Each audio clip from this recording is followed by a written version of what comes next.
Hello friends, कैसे हैं आप सभी। बिहार रिजल्ट टारगेट में आप सभी का बहुत बहुत स्वागत है। दोस्तों, अगर आप लोग बिहार डीएलएड संयुक्त प्रवेश परीक्षा 2022 अर्थात डीएलएड एंट्रेंस परीक्षा 2022 की तैयारी कर रहे हैं तो इस क्लास में आप सभी के डीएलएड एंट्रेंस परीक्षा की दृष्टि से 100% महत्वपूर्ण प्रश्न उत्तर को बताएंगे।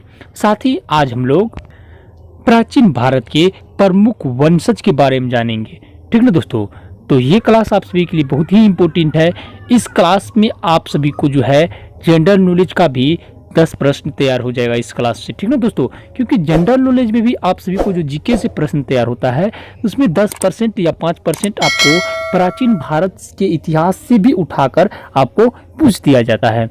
तो इसलिए दोस्तों यहाँ से अभी आपका जो है एक तो आपका सोशल स्टडी यानी सोशल साइंस से आपका जो है प्रश्न क्लियर होगा और साथ ही आपका जो है जीके अर्थात जिसको हम लोग जनरल नॉलेज बोलते हैं, सामान्य ज्ञान, उनका भी आपको यहाँ पे प्रश्न चलेगा। चलो ठीक है ना दोस्तों, उसका भी आपको यहाँ पे प्रश्न उत्तर कंप्लीट होगा। तो चलिए दोस्तों, हम लोग करते हैं आज की डीएलएड एंट्रेंस परीक्षा की दृष्टि की महत्वपूर्ण क्लास को शुरू। और साथ ही जान लीजिए, अगर आप लोग पहली बार आए हैं बिहार रिजल्ट टारगेट पे तो चैनल को जरूर सब्सक्राइब कर लीजिएगा, क्योंकि सब्सक्राइब कर लीजिएगा तो आपका जितना भी आपके बोर्ड परीक्षा की दृष्टि से महत्वपूर्ण प्रश्न होगा उन सभी का जो है नोटिफिकेशन आपके पास पहुंच जाएगा। और चैनल में प्लेलिस्ट भी बनाया हुआ है, सब्सक्राइब करने के बाद आप वो भी देख सकते हैं। बिना सब्सक्राइब के आप लोग प्लेलिस्ट नहीं देख पाएंगे, तो इसलिए सब्सक्राइब करके आप लोग प्लेलिस्ट जाकर देख लीजिए। वहाँ पे आपको सीरियल में क्लास मिलेगा और टेलीग्राम का लिंक भी डिस्क्रिप्शन में है, वहाँ पे भी आपको सीरियल में क्लास मिलेगा। तो जल्दी से जल्दी आप लोग ज्वाइन कर लीजिए। तो चलिए आज हम लोग शुरू करते हैं। इससे पहले कि हम लोग भारत की गुप्त वंश के बारे में पढ़ लिए हैं, गुप्त वंश के बाद हम लोग जो है सिकंदर महान के बारे में पढ़ लिए, जो भारत पे आक्रमण किया था, यूनान के था। ठीक है, उसके बाद हम लोग दोस्तों बाबर के बारे में पढ़ लिए हैं। बाबर के बाद हम लोग हुमायूं के बारे में पढ़ लिए हैं। हुमायूं किसका पुत्र था? बाबर का पुत्र था, ये भी हम आप सभी को बताए हैं। उसके बाद शेरशाह सूरी के बारे में बताए हैं। ठीक है दोस्तों, जो सूर्य साम्राज्य की स्थापना किया था। उसके बाद दोस्तों हम लोग जो है आप सभी को अकबर के बारे में भी बताए थे। ठीक ना, जो मुगल साम्राज्य के संस्थापक था। ठीक ना, उसके बाद हम लोग जो है जहांगीर के बारे में भी हम आप सभी को बता दिए थे। जहांगीर के बाद जो है दोस्तों शाहजहां के बारे में आज हम लोग सबसे पहले हम लोग जानेंगे, शाहजहां के बारे में जानेंगे। उसके बाद दोस्तों हम लोग औरंगजेब के बारे में जानेंगे और विस्तार से चर्चा करेंगे। तो चलिए हम लोग क्लास में आगे बढ़ते हैं और शुरू करते हैं। शाहजहां के बारे में आप लोग पूरे ध्यान से देखिएगा, एक एक प्रश्न को आप लोग दिमाग में एडजस्ट कर लीजिएगा, क्योंकि शाहजहां से रिलेटेड आपको 1-2 प्रश्न आपके बोर्ड्स एग्जाम में जरूर पूछ दिया जाएगा। और साथ ही समझ लीजिए कि शाहजहां जो है ये कितने इमारत बनवाए थे, इसके बारे में भी आपको कोई दोस्त हो या आपके फादर्स हो या आपकी मदर हो या आपके फ्रेंड्स हो या आपके टीचर द्वारा आपको पूछेगा। ठीक है दोस्तों, क्योंकि आगरा में सब जानते हैं कि आगरा के ताजमहल का निर्माण किसने कराया था दोस्तों? शाहजहां ने कराया था। और ये तो जानते हैं शाहजहां ने कराया था, क्यों करवाया था इसका निर्माण? ये प्रश्न आपके मन में जरूर होगा कि आखिर ताजमहल का निर्माण क्यों कराया गया था। अगर आपके मन में नहीं है ये प्रश्न कि शाहजहां ने ताजमहल क्यों बनवाया, तो चलिए इस वीडियो में आपको पूरी क्लियर डिटेल से हम समझाएंगे और साथ ही एक एक रिलेटेड प्रश्न भी करवाएंगे। समझ लेते हैं दोस्तों। देखिए, शाहजहां जो था वो जहांगीर के पुत्र थे। कौन थे दोस्तों? शाहजहां। देखिए, जहांगीर के पुत्र का नाम शाहजहां था। वो अपने पिता अर्थात जहांगीर के निधन के बाद बादशाह की गद्दी पर बैठा। ठीक ना दोस्तों, शाहजहां जो है जहांगीर, उसके पिता के नाम क्या थे? शाहजहां के पिता के नाम जहांगीर थे। और जहांगीर की जब मृत्यु हो गई तो उसके निधन के बाद जो है वह बादशाह की गद्दी पर बैठा। देखिए, गद्दी पर बैठने के बाद मात्र 3 वर्ष के बाद ही दोस्तों उनकी प्यारी पत्नी मुमताज महल की मृत्यु हो गई 1631 ईस्वी में। ठीक ना, देखिए 1628 ईस्वी में बादशाह की गद्दी पर कौन बैठा? शाहजहां बैठा। 3 साल अर्थात 1631 ईस्वी में उसकी मृत्यु हो गई पत्नी की। जहांगीर जो है जहांगीर की मृत्यु के बाद 1628 ईस्वी में शाहजहां ने बादशाह की गद्दी पर बैठा। शाहजहां बादशाह की गद्दी पर कब बैठा ये आपको याद रखना है, 1628 ईस्वी में। उसके बाद मात्र 3 वर्ष के बाद ही उसकी पत्नी की मृत्यु हो गई मुमताज महल की। यहाँ पे आपको एक चीज 3 वर्ष के बाद उनकी पत्नी की मृत्यु हो गई मुमताज महल की। एक 3 साल का आपको डिफरेंट कर देना, या तो आपको 1631 ईस्वी में याद रखना है आपको कि उसकी पत्नी की मृत्यु हो गई, इससे आपको 3 घटा दीजिएगा तो आपको याद रह जाएगा कि शाहजहां जो है बादशाह की गद्दी पर कब बैठा। या फिर आपको 1628 याद रखना है तो 1628 ही याद रखिए शाहजहां बादशाह गद्दी पर कब बैठा था। और उसमें जो है अगर पूछेगा कि उसकी मृत्यु, पत्नी की मृत्यु कब हुई थी, इसमें 3 प्लस जोड़ दीजिएगा 1631 हो जाएगा। ठीक ना दोस्तों। अब देखिए ये तो आप लोग समझ गए होंगे, ठीक ना। देखिए उसकी याद को अमर बनाने के लिए उसने आगरा में ताजमहल का निर्माण कराया। किसने कराया? शाहजहां ने कराया। अपनी पत्नी की याद को अमर बनवाने के लिए शाहजहां ने जो है आगरा में ताजमहल बनवाया। ठीक ना दोस्तों। देखिए शाहजहां के शासनकाल को मुगलों का स्वर्ण काल कहा जाता है। ठीक ना दोस्तों। अब देखिए सबसे पहले हम लोग समझते हैं वह कला, संस्कृति तथा वास्तुकला को बढ़ावा देने के लिए जाना जाता है। ठीक ना। कौन? समझ सकते हैं आप लोग, शाहजहां। क्यों? क्योंकि इसने जो है इसकी पत्नी की जो मृत्यु हो गई तो उसकी याद को अमर बनवाने के लिए उन्होंने आगरा में ताजमहल का निर्माण कराया। शाहजहां के बारे में आपको बताए थे कि जहांगीर का पुत्र था। इन्होंने जो है उनके पिता की मृत्यु के बाद 1628 ईस्वी में गद्दी पर बैठा था। ठीक ना दोस्तों। चलिए अब हम लोग समझते हैं कि ये जो है शाहजहां के शासनकाल में ही क्या हुआ, वह कला, संस्कृति तथा वास्तुकला को बढ़ावा देने के लिए जो है वो प्रोत्साहित किया, उत्साहित किया और बढ़ावा देने के बारे में भी ये जाना जाता है। इसके द्वारा लाल किला का निर्माण किया गया। किसके द्वारा? शाहजहां के द्वारा ही लाल किला बनवाया गया। उसके देखिए जामा मस्जिद जैसे महत्वपूर्ण इमारत बनवाए गए। किसके द्वारा? शाहजहां के द्वारा। ठीक ना। कश्मीर स्थित शालीमार बाग एवं निशांत बाग के निर्माण उनके ही द्वारा करवाए गए। ये बड़ी इंपॉर्टेंट प्रश्न है। ठीक ना। आप सब जो है इस क्लास को जितना ध्यान से देखिएगा उतना ही आप सभी के लिए फायदादायक है ये क्लास, क्योंकि शाहजहां से रिलेटेड आपको एक प्रश्न जरूर पूछेगा। ठीक ना। समझ रहे हैं। शाहजहां से रिलेटेड आपको एक प्रश्न जरूर पूछेगा। ठीक ना। अब देखिए दोस्तों, अब एक इम्पोर्टेंट जो चीज़ है, ये चीज़ आप लोग समझने की कोशिश कीजिए। ये कितने इमारत बनवाए?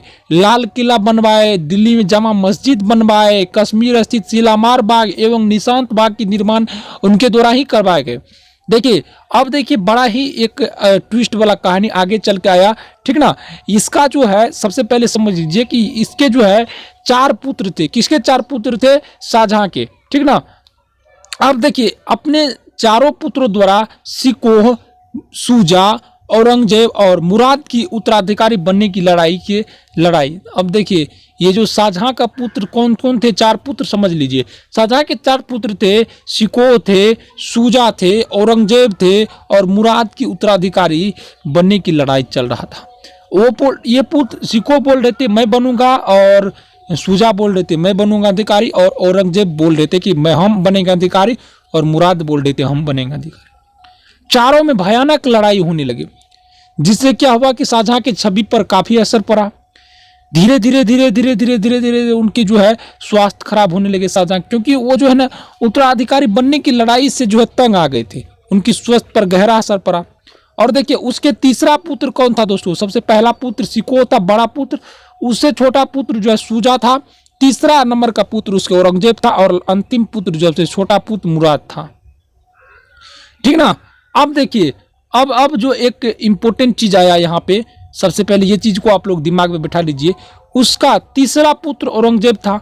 औरंगजेब 1658 में स्वयं ताज पहनकर बादशाह बन गया। ठीक ना। अब देखिए बादशाह बन गया तथा शाहजहां को कैद में डाल दिया। अपने पिता को ही कैद में डाल करके औरंगजेब जो है उसके गद्दी का बादशाह बन गया। और देखिए शाहजहां 1666 ईस्वी मरते समय तक ही कैद में रहा। 58 में उसको कैद में जो है जो डाल दिया। ठीक ना। और 58 से जोड़ लीजिए, नहीं 8 साल तक यानी मरते समय तक कैद में ही रहा। उनकी स्वास्थ्य लगातार खराब होते जा रहे थे, लेकिन उत्तराधिकारी बनने की समय के कारण जो है उनके पुत्र जो है उन्हीं को जो है कैद में डाल दिया। समझ सकते हैं ये राजा उत्तराधिकारी कितना खतरनाक होता है। ये पॉलिटिकल पहले वाला जो है ना बड़ा खतरनाक था। ठीक ना। देखिए इस तरह से पटना के बारे में कहा था, सम्राट अशोक अपने 101 भाई को डाल दिया था कुएं में काट करके। तो इसी तरह दोस्तों देखिए शासन उत्तराधिकारी बनने के लिए बहुत ही पहले संघर्ष होते थे। ठीक ना। इसी तरह है ये औरंगजेब की कहानी। अब औरंगजेब की कहानी यहाँ से स्टार्ट हो जाएगा। आप लोग समझ गए हैं कि औरंगजेब शाहजहां के पुत्र थे। इसके अलावा भी 3 पुत्र थे शाहजहां के, सिकोह सूजा, 2 याद ही रहेगा, सिकोह से सूजा, औरंगजेब और मुराद, ये 4 पुत्र थे। लेकिन जो है शाहजहां को कैद में कौन डाला? औरंगजेब ने डाल दिया था कैद में, और उसके मरने के उपरांत तक वो शाहजहां कैद में ही रहा। अब देखिए अब इनका शासन व्यवस्था स्टार्ट हो गया। 1659 से 1707 तक जो है ये इनका जो है शासन व्यवस्था लगातार पूरा। अब देखिए शाहजहां का पुत्र जिसने 50 वर्षों तक शासन किया वह कट्टर सुन्नी मुस्लिम था, जिसने अनेक मंदिरों, ठीक ना दोस्तों, जिसने अनेक मंदिरों, कौन? ये औरंगजेब कट्टर सुन्नी मुस्लिम था, ठीक ना। इन्होंने अनेक हिंदू इमारतें एवं जो है मंदिर को तोड़वाया, ठीक ना दोस्तों, ये औरंगजेब। इसलिए दोस्तों आजकल में जो है एक दबे हुए इतिहास जो है, जो कि इतिहास में जिसको दर्जा नहीं मिला है, इसी ताजमहल के बारे में दोस्तों बोल रहे थे, ठीक ना। इस बीच में इस पर जो है भयानक कांड भी हो गया था। नरेंद्र मोदी ने उस इतिहास को पढ़ने के लिए, और कि बच्चों को पढ़ाएंगे अब, तो इसके लिए इसमें इस बीच में जो है थोड़ा इधर उधर हो गया था, ठीक ना। तो समझ लीजिए शाहजहां का पुत्र औरंगजेब था जिसने 50 वर्षों तक शासन किया। वह कट्टर सुन्नी मुस्लिम था जिसने अनेक हिंदू मंदिरों को तुड़वाया, सभी धार्मिक त्योहारों पर रोक लगाई, जितने भी धार्मिक त्योहार था हिंदुओं का सब पर रोक लगाए, ठीक ना। झरोखा दर्शन पर पाबंदी लगाया तथा जजिया कर को फिर से लागू कर दिया, ठीक ना। सही मायने में उसने जिंदा पीर कहा गया, ठीक ना। सही मायने में उसे क्या कहा गया? जिंदा पीर कहा गया, ठीक ना दोस्तों। सही मायने में उसको क्या कहा गया? जिंदा पीर कहा गया, ठीक ना। चलिए अब हम लोग और इसको पूरे अच्छा से समझ लेते हैं, ठीक ना। जिंदा पीर कहा गया।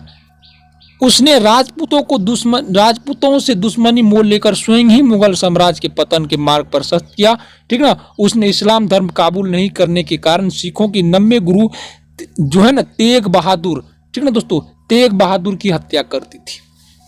देखिए इन्होंने जो है इस्लाम काबूल करवाने के लिए जो तेग बहादुर थे, सिखों के 90 गुरु थे तेग बहादुर, इसकी हत्या कर दी थी। किसने हत्या किया? औरंगजेब ने इसकी हत्या कर दी। औरंगजेब क्या थे? शाहजहां के पुत्र थे, शाहजहां के पुत्र थे औरंगजेब। और देखिए जहांगीर के पुत्र शाहजहां के पुत्र औरंगजेब थे, ठीक ना। और औरंगजेब कट्टर सुन्नी मुस्लिम थे, समझ रहे हैं। इन्होंने अनेक हिंदू मंदिरों और धार्मिक स्थलों को तोड़वा दिया एवं झरोखा दर्शन पर भी पाबंदी लगा दिया था। तो ये है जो है ये बहुत ही दुख दर्दीय इतिहास जो है प्राचीन भारत की। पहले इस तरह के दंगा होते रहते थे मुगल साम्राज्य का। आप देखिए मुगल साम्राज्य का पतन किस प्रकार हुआ, ठीक ना। इस चीज़ों को हम लोग भी समझेंगे, ठीक ना, इसी क्लास में, ठीक ना। लेकिन जो है सबसे पहले चीज़ है कि आप लोग को जो है इस क्लास में ये नहीं बताएंगे क्योंकि आज बहुत स्टूडेंट एब्सेंट है, ठीक ना। तो ये चीज़ जो है कल से सबको, क्योंकि 3 रोज क्लास बंद रहा, और जो अभी तक पीडीएफ नहीं लिए हैं, पीडीएफ भी अब रेडी हो गया है। 3 सब्जेक्ट का पीडीएफ अब रेडी हो गया है, 1 सब्जेक्ट बाकी है, तो आप लोग मैसेज करके पीडीएफ ले सकते हैं बहुत ही कम फी में। इस तरह के आपको इस तरह के पीडीएफ आपको बहुत ही कम फी में मिल जाएगा। धन्यवाद, मिलते हैं नेक्स्ट वीडियो में, तब तक के लिए जय।